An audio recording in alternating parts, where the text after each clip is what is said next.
Hi friends, ഇവർ ബൈദ്രയൽ സീരിയലിന്റെ ഒരു അടിപൊളി എപ്പിസോഡാട്ടോ. ഭൂമി വീട്ടിൽ വരുമ്പോ എല്ലാരും ഇങ്ങനെ ഡോറിന്റെ അടുത്ത് കൂടി നിന്ന് ഡോർ തട്ടുന്നത് കാണുമ്പോ ഭൂമി വല്ലാണ്ട് പേടിക്കും. എന്താ എന്താ പറ്റിയത് എന്തെങ്കിലും ഭൂമി ആവർത്തിച്ച് ആവർത്തിച്ച് ചോദിക്കുമ്പോ ആരും ഒന്നും പറയുന്നില്ല. ആരെങ്കിലും എന്തെങ്കിലും ഒന്നും പറയൂ. അപ്പോഴേക്കും ആ ഡോറിന്റെ ലോക്ക് ഇളകാൻ തുടങ്ങിയിട്ടുണ്ട്.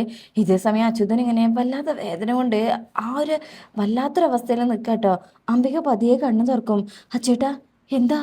എനിക്കൊന്നുമില്ല, നോക്കിക്കേ എന്നാ അച്യുതൻ ഒന്നും മിണ്ടാതെ നിൽക്കുമ്പോ എന്താ ഒന്നും മിണ്ടാത്തത് എന്ന് പറഞ്ഞ് കരഞ്ഞുകൊണ്ട് കെട്ടിപ്പിടിക്കുമ്പോഴായിരിക്കും ചോര കയ്യിൽ തട്ടുന്നത്. അംബിക പേടിച്ചോ, അലറി അങ്ങ് വിളിക്കുകയാണ് അംബിക. ഈ സമയത്ത് ആ ഡോറ് തുറക്കും. അംബികേച്ചി എന്ന് പറഞ്ഞ ലക്ഷ്മിയും എല്ലാരും അകത്തേക്ക് ഓടിക്കയറുക. അംബിക ആർത്തുകൊണ്ട് ആ കത്തി ഇങ്ങനെ ഊരുമ്പോഴേക്കും അച്യുതൻ താഴേക്ക് വീഴും. അപ്പോഴീ കാഴ്ച കണ്ടായിരിക്കും പോലീസുകാർ അകത്തേക്ക് കയറി വരുന്നത്. അംബികയും തളർന്നങ്ങ് വീണുപോകും. ഈ കാഴ്ച കണ്ട് പോലീസുകാരൊക്കെ ഞെട്ടണേ. അപ്പോഴേക്ക് പോലീസുകാരെല്ലാരെയും മാറ്റും. മാറേ, എന്താ കാഴ്ച കാണാൻ നിൽക്കുന്നതെന്ന് പറഞ്ഞേ ബാക്കി പോലീസുകാരും മാറ്റുകയാണേ. എന്താ എന്താ പറ്റിയത് എന്ന് വെച്ച് ഭൂമി അകത്തേക്ക് കയറും. അമ്മ ഇങ്ങനെ ഇരിക്കുന്നുണ്ട്. ഭൂമി ഞെട്ടുന്നുണ്ട്. പെട്ടെന്ന് അച്ഛൻ ഇങ്ങനെ കിടക്കുന്നതാണെങ്കിലും അലറി വിളിച്ച് കരയും. നോ, ഇല്ല ഇല്ല എന്ന് പറഞ്ഞുകൊണ്ട് ഈ സമയം ആ കൊലയാളി ആ ആൾക്കാർക്കിടയിലൂടെ തന്നെ ചിരിച്ചുകൊണ്ട് പുറത്തേക്ക് ഇറങ്ങി പോവാണ്. അപ്പോഴേക്കും സത്യദാസ് അകത്തേക്ക് വരുന്നുണ്ട്. എന്നാൽ ഇവര് തമ്മിൽ ശ്രദ്ധിക്കുന്നില്ല. അങ്ങനെ ഭൂമി അച്ഛന്ന് വിളിച്ച് പോകാൻ നിൽക്കുമ്പോൾ സത്യദാസ് വന്ന് ഭൂമിനെ പിടിച്ചു വെക്കുകയാണ്. അങ്ങനെ തളർന്നു വീഴുന്ന ഭൂമിയെ ചേർത്ത് പിടിച്ചുകൊണ്ട് സത്യദാസും അജയും കൂടെ അവിടെ നിന്ന് കൊണ്ടുപോവാണ്. അപ്പോഴേക്കും അംബികയും നിലത്ത് തളർന്നു വീഴും. അങ്ങനെ മാധവനകത്തുണ്ടായിരുന്നല്ലോ. ഇവിടെ കണ്ട കാഴ്ചയൊക്കെ പുറത്ത് വന്ന് സൗഭാഗ്യ മുത്തശ്ശിയോടും എല്ലാരോടും പറയണേ. ഇത് കേൾക്കുന്ന അവരും ഷോക്കായി പോവും. അങ്ങനെ അവരവിടുന്ന് വേഗം പോവാട്ടോ. ശേഷം ലക്ഷ്മിയും സത്യദാസും കൂടെ ഭൂമിയെ അകത്ത് കൊണ്ടുവന്ന് കിടത്തും. സത്യദാസ് സങ്കടത്തിൽ അവിടുന്ന് പോവും.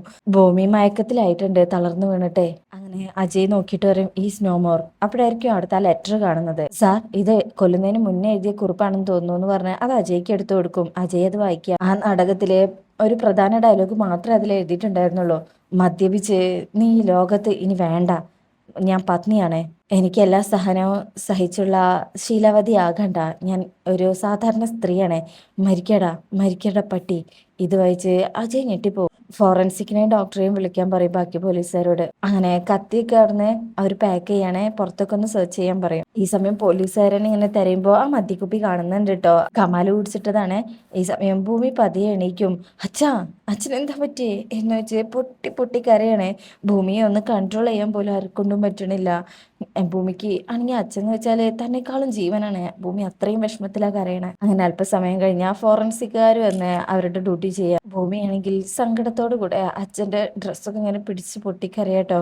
അവിടെ അംബികയ്ക്കും ബോധം വന്നിട്ടില്ല. ഡോക്ടർ പരിശോധിക്കുകയാണ്. ഉടനെ റിക്കവർ ആവും എന്ന് പറഞ്ഞ് ഡോക്ടർ അടന്നു പോകും. അങ്ങനെ ആ ദിവസം രാത്രി ആയിരിക്കാട്ടോ.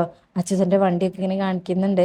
അംബിക പതിയെ എണീറ്റിരിക്കണേ. അംബികയുടെ മനസ്സാകെ മരവിച്ചിരിക്കുന്നു. ഭൂമി ഒറ്റയ്ക്ക് മറ്റൊരു മുറിയിലും കരഞ്ഞ് കരഞ്ഞ് കണ്ണീരില്ലാതായിട്ടുണ്ട്. അങ്ങനെ രാത്രിയിൽ തന്നെ അംബികനെ പോലീസ് അറസ്റ്റ് ചെയ്തുകൊണ്ട് പോകും. ഒരു യാന്ത്രികമായിട്ട് ഇങ്ങനെ നടക്കുമ്പോ അമ്മേ എന്ന് വിളിച്ച് ഭൂമി അങ്ങോട്ട് വരും. എന്റെ അമ്മ എവിടേക്കാ കൊണ്ടുവന്നത്? അജയ് പറയും, പോലീസ് മുറയല്ലേ, വേറെ വഴിയൊന്നുമില്ല. എന്റെ അമ്മ അച്ഛനെ കൊന്നോ? ഇല്ല, ഒരിക്കലുമില്ല. അജയ് പറയും, ഇതൊരു സാധാരണ പ്രൊസീജിയറാണ് സാർ, പ്ലീസ് സാർ എന്ന് അജയുടെ മുന്നിൽ ഭൂമിക്കാണ് അപേക്ഷിക്കുമ്പോൾ അജയ്ക്ക് ഒന്നും പറയാൻ പറ്റുന്നില്ല. സത്യദാസ് പറയും, മോളെ, അവരവരുടെ ഡ്യൂട്ടി ചെയ്യട്ടെ. എന്റെ അമ്മ അച്ഛനെ എന്തിനു കൊല്ലണം?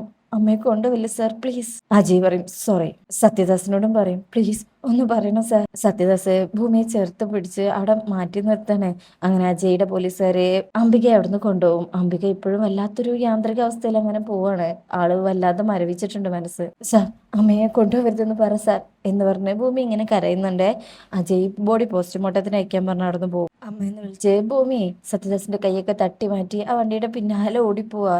പൊട്ടി പൊട്ടി കരയും. അച്ഛന്റെ കാറ് കാണുമ്പോ ആ കാറിനെ ചേർത്ത് പിടിച്ച് അവിടെ ഇരുന്ന് വിഷമത്തിൽ ഇങ്ങനെ കരയാണ് ഭൂമി ആ മഴയത്ത് നിന്ന്. ഇതേ സമയം അംബികനെ പോലീസ് സ്റ്റേഷനിൽ എത്തിച്ചിട്ടുണ്ട് കേട്ടോ. അങ്ങനെ പോലീസുകാരെ ദേഹപരിശോധന നടത്താൻ വേണ്ടി അങ്ങോട്ട് കൊണ്ടുപോകും. അജയുടെ സീറ്റിലും പോയിരിക്കും. ആ ഓർണമെന്റ്സ് ഒക്കെ ഒന്ന് ഊരി തരുമോ?